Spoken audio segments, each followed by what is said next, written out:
Lightspeed. Your man Fat. The one and only April Stanford. Oh yeah. Know thyself. Love thyself.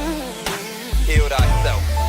If you see what I see inside you, if you know what I know about you, if you love what I love, then you'd love you. Okay. Love you. Okay. Oh yeah. Oh yeah. Oh yeah.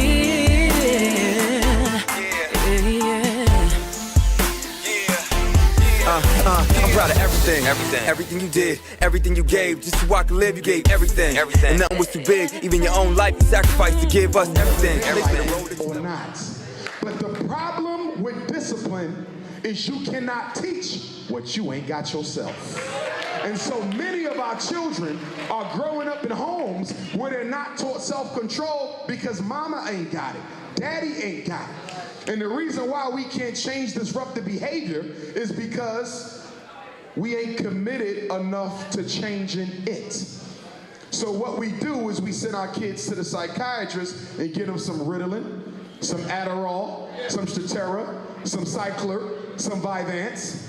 And according to the Drug Enforcement Agency of America, Ritalin and Concerta and Adderall are Schedule B drugs, which means they're just as addictive as cocaine and opium.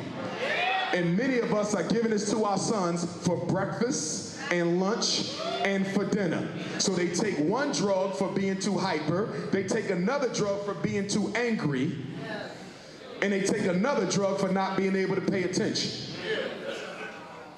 And the drugs make the behavior worse. I'm telling you that you don't need any drugs to change your child's misbehavior. See, here's the problem with us as parents. Sometimes we like to cheat. And what I mean by cheating is when the babies are growing up at this age, we kind of let them do what they want for a while.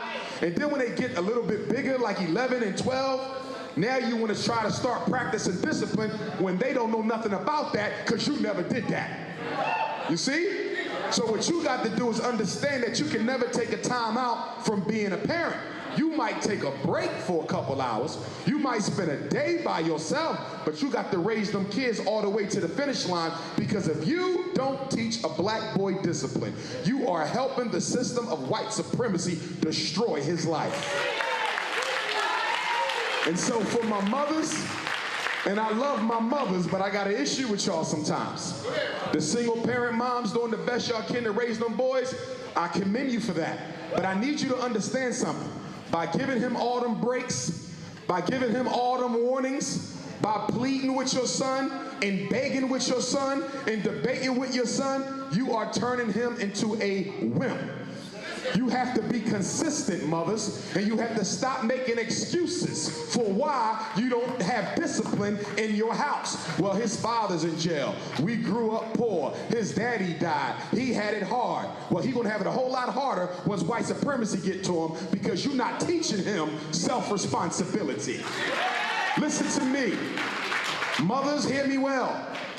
You don't give warnings to your children when they misbehave. You give consequences. You don't give warnings. Now let me tell you why y'all like to give warnings. You know why you give warnings? Because you're too lazy to give a consequence. Is everybody with me? That's why you give a warning. Mothers ask me what? They say, well, Dr. Umar, can you explain something to me? When I ask him to do something, he don't do it. But when his father tells him to do it, he jumps. Is it because his father's a man and I'm a woman? Nope. His father's consistent and you are not. When the father say do it, it must get done because there won't be a second request. When you say do it, there's a second request, a third request, a fourth request, a fifth request, and he know he ain't got to jump until you really get upset. Whereas us, we're less likely to plead with our kids. And that's why God created the world where every child to have a mother and a father, because the mother is there to be the nurturer and the emotional supporter, and the father is there to hold the structure and give the discipline. But when you raising children by yourself, you got to do both, and it ain't fair. And you won't get it perfect, moms, but I need y'all to do a little bit better than what you're doing, because when he grows up and he's irresponsible and he goes into some lady's life and messes her life up, then you want to say he's just like his father. Well, time out. He never knew his father. He's just like his mother. You made him into that man. See, there's three types of parents. There's three types of parents in this audience. Every last one of us is one of three. There are passive parents, there are aggressive parents, and there are balanced. Let me talk about passive parents. These parents love their children, love them. They give them everything that they want. Whatever they want for their birthday, whatever they want for Christmas. They love them so much that they ain't got to clean nothing. They ain't got to work. They're not responsible for anything. They ain't got to babysit their little brothers and sisters. They love them so much that they don't give them anything. No responsibility, no accountability. Do you know what happened to these children? They grow up spoiled, irresponsible, in and out of jail, dropping out of school, only go to school to play basketball or football, talk back to their mothers, curse them out, because you never taught them self-respect and how to respect you. Show me the type of parent you are, and I'll tell you what your children will be in 20 years. We don't have to wait. I can tell you now. There's no homework in your house. I can tell you now. Your children don't go to the library. I can tell you now what they're going to be in 20 years. We ain't got to wait. There's no consequences when they mess up in your house. We ain't got to wait. You don't spend time with your children, because you know we got better things to do in the black community. The difference between raising kids in our community and raising kids in Africa is that back home, the children are the center of the community. Whereas here, our children are a burden. As soon as we pop them out, we find them a babysitter. And we don't even want to breastfeed our babies either. We want to give them Similac and Isomil. And let me tell you about the Similac for those of y'all who don't know. Similac is made by Abbott Laboratories. That's the same company that makes Depakote. In other words, Similac is made by the brain drug companies. And this is what you give it to your baby. And that's why when you feed them the Similac, they never get full. They never get hungry, because Similac is not food. It's not nurturance. It is a drug. Similac is kitty crack. You see? So now let's go over to the other side. Now we're going to talk about the aggressive parents. Aggressive parents tend to be fathers, right?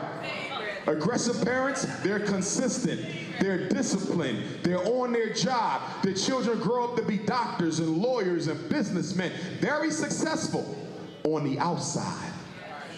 But in the inside, children who are raised by aggressive parents be some of the biggest secret alcoholics, cigarette smokers, drug addicts, sex fiends, shopaholics, and all types of other problems. Do you want to know why? Because in their house, they were only loved for what they could achieve, not for who they were. So fathers, we do a good job with our kids externally, but you got to make sure you hug your son.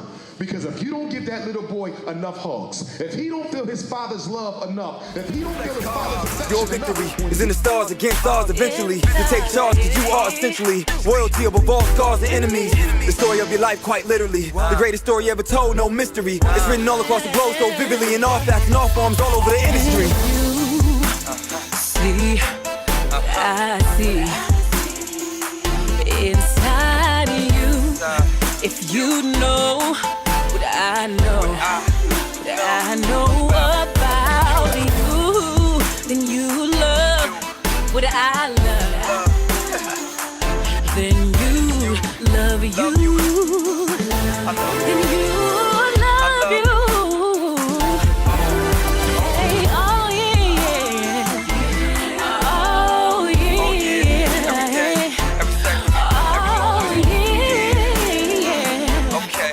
Okay. Hey, Yeah, if you knew you were Malcolm X too, with the rifle like Harriet, I know what you would do. You would make peace come true without one shot fire. You would freeze from the zoo. See, I know who you are, the setter of the ball, the serious star, the prophecy carved in the pyramid walls, the fruition of the vision that the ancestors saw.